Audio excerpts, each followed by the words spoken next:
अपने सभी देखने वालों की सेवा में मैं जावेद नसीम अपना आदाब, सलाम, नमस्कार और सत श्री अकाल पेश करता हूँ। दोस्तों, मैंने 24 दिसंबर के हवाले से एक प्रोग्राम पेश किया था जिसमें मैंने आपको ये बताया था कि 24 दिसंबर को रफ़ी साहब की याद में शान मुखानंद सभागार में एक बहुत ही आलीशान प्रोग्राम का आयोजन होने वाला है। प्रोग्राम हुआ और प्रोग्राम बहुत ही कामयाब, बहुत ही सक्सेसफुल रहा। इसकी बहुत सारी फ़ोटोग्राफ्स हैं जो मैं आपके सामने पेश करूंगा, उनमें से कुछ फ़ोटोग्राफ को, ताकि आप उस प्रोग्राम की कामयाबी का अंदाज़ा कर सकें। ये जो प्रोग्राम हुआ तो इसमें डिग्निटीज़ ऑफ बॉम्बे मौजूद थे, फिल्म इंडस्ट्री के लोग मौजूद थे, रफ़ी साहब की फैमिली का हर शख्स उसमें मौजूद था और हज़ारों की तादाद में रफ़ी साहब के शहदाई मौजूद थे। इस प्रोग्राम के देखा जाए तो 3 हिस्से थे।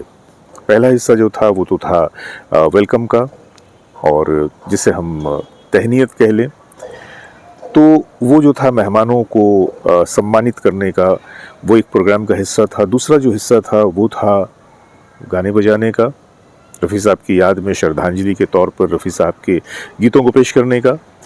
एक तीसरा सेगमेंट उसमें और भी था, जिसमें मैंने आपको बताया था कि इस प्रोग्राम में अपने देश की प्रसिद्ध गायिका श्रीमती आशा भोसले जी को मोहम्मद रफ़ी मेमोरियल अवार्ड से सम्मानित किया जाएगा। लेकिन हालात ने कुछ ऐसा रुख बदला कि वो जो कहते हैं ना कि तेरी एक निगाह के साथ ही मेरे सब इरादे बदल गए, कुछ ऐसा ही हुआ। या फिर ये कह लीजिए कि मैन प्रपोजेस गॉड डिस्पोजेस, हम सोचते कुछ और हैं, होता कुछ और है। इस प्रोग्राम में तमाम के तमाम लोग जो भी आए हुए थे, मेहमान से लेकर हमारे ऑडियंस तक, वो हर शख्स की आंखों में एक इंतज़ार था कि इस प्रोग्राम में आज वो आशा जी को बनफ़्से नफीस अपने सामने देखेंगे, स्टेज पे सम्मानित होते हुए। वो पल कितना हसीन होगा कि जब आशा जी को मोहम्मद रफ़ी मेमोरियल अवार्ड से नवाजा जाएगा, और वो मोहम्मद रफ़ी साहब जिनके साथ आशा जी ने 900 से भी ज़्यादा डुएट गीत गाए। ये सोचकर भी बहुत ही खुशी होती थी कि वो आशा जी के जिन्होंने रफ़ी साहब के साथ 900 से भी ज़्यादा डुएट गीत गाए, अब उन्हीं के नाम का अवार्ड वो वसूल करेंगी, उस अवार्ड से सम्मानित किया जाएगा उन्हें। लेकिन बस ख्वाबों की बात ख्वाबों में रह गई, और हुआ ये कि आशा जी ने उस प्रोग्राम में आने से उनकी तरफ से कुछ माजूरी जाहिर की गई, या यूँ समझ लीजिए कि किसी भी सबब से वो उस प्रोग्राम में नहीं आ सकी। तो ये जो तीसरा सेगमेंट था, जो कि एक उस प्रोग्राम का एक बहुत ही ख़ास एक अट्रैक्शन और एक बहुत ही कहना चाहिए कि बहुत ही इम्पॉर्टेंट एक सेगमेंट था, ये लोगों की निगाह में आने से रह गया, और लोगों की निगाहों में वो इंतज़ार बसा रह गया कि आशा भोसले जी को वो बनफ़्से नफीस स्टेज पे देखेंगे और वो उन्हें कुछ कहते हुए सुनेंगे, या 2-4 लाइनें या कोई एक गीत गाते हुए सुनेंगे।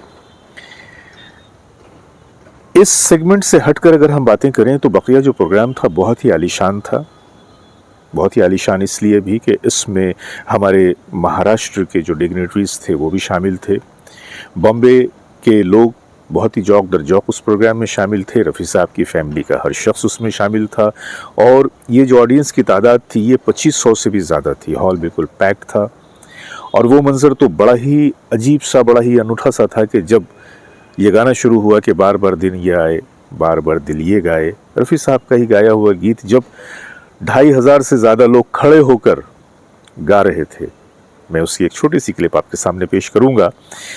लेकिन ये आशा जी का ना आना, ये थोड़ी सी तकलीफ़ मुझे इसलिए दे गया कि मैंने आपके सामने कई बार ऐसे वीडियोस पेश किए कि जिसमें मैंने बाकायदा अपने वीडियोस के ज़रिए ये साबित किया है कि उसमें आशा जी की वो क्लिपिंग्स भी मैंने शामिल की है कि जब कोई भी मौका आशा जी ने रफ़ी साहब को थोड़ा सा डिमोरल करने का या ख़ुद से कमतर दिखाने का नहीं छोड़ा। ये एक बेहतरीन मौका था कि आशा जी आती और आने के बाद अपने हाथों से मोहम्मद रफ़ी मेमोरियल अवार्ड को रिसीव करती, और वो अवार्ड उनके हाथों में जाना उन तमाम शिकायतों की को रद्द कर देता। लेकिन ऐसा नहीं हुआ, बल्कि यहाँ उल्टी बात हो गई। अगर मेरे हिसाब से अगर आप देखें कि जो मेरा नज़रिया है कि जिसके बारे में मैंने हमेशा कुछ ऐसी वैसी बात कही जिसको मैंने कभी भी वो मकाम, वो इज़्ज़त देने को ख़ुद को तैयार नहीं पाया, और फिर मैं अब उनके नाम का अवार्ड लेने जाऊँ। लेकिन अगर ऐसा भी था तो मेरा ख़्याल है कि लोगों को इस कहना चाहिए कि कन्फ्यूजन में नहीं रखना चाहिए था, इस डालिमा में नहीं रखना चाहिए था। लेकिन ऐसा हुआ। इस बारे में ऑर्गेनाइज़र्स कुछ भी कहने से कासिर हैं। वो सिर्फ यही कह रहे हैं कि भाई हमने इनवाइट किया, अब वो कोई नहीं आ सकी तो इसमें हम क्या कर सकते हैं। बहरहाल आशा जी का ना होना कोई बहुत बड़ा असर नहीं डाल सका इस प्रोग्राम पे।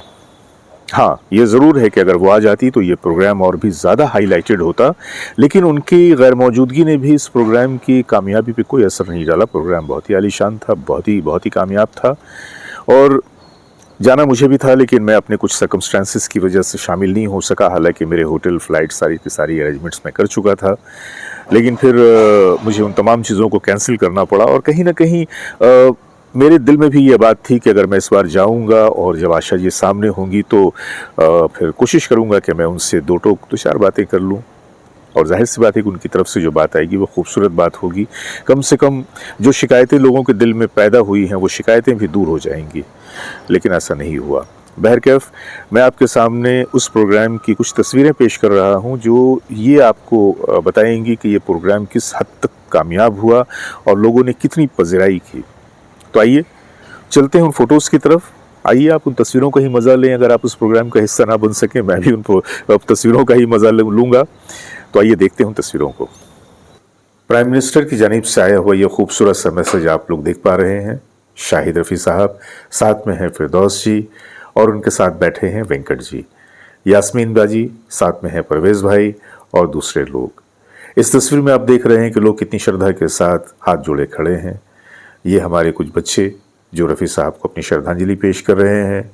हाथ बांधे हैं शाहिद रफ़ी साहब, उनके साथ है फिरदौस जी, वेंकट जी और दूसरे डिग्नेटरीज ऑफ मुंबई।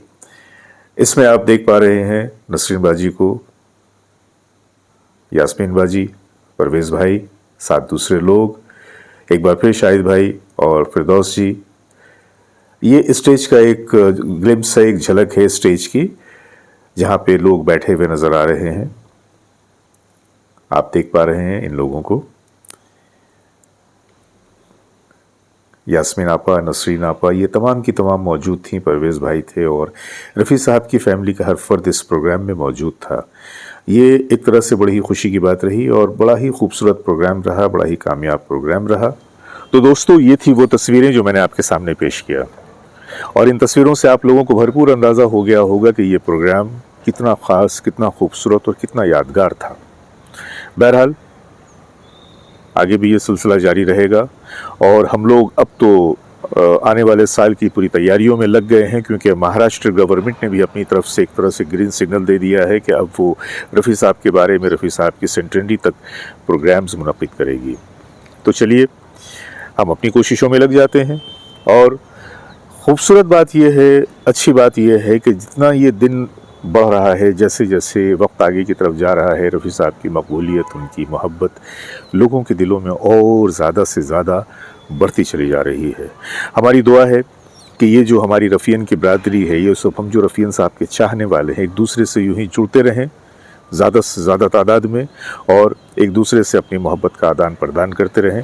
तो अपने तमाम देखने वालों, रफ़ी साहब के शहदाइयों की नज़र में अपना नमस्कार पेश करता हूँ और आप लोगों से आज इजाज़त चाहता हूँ।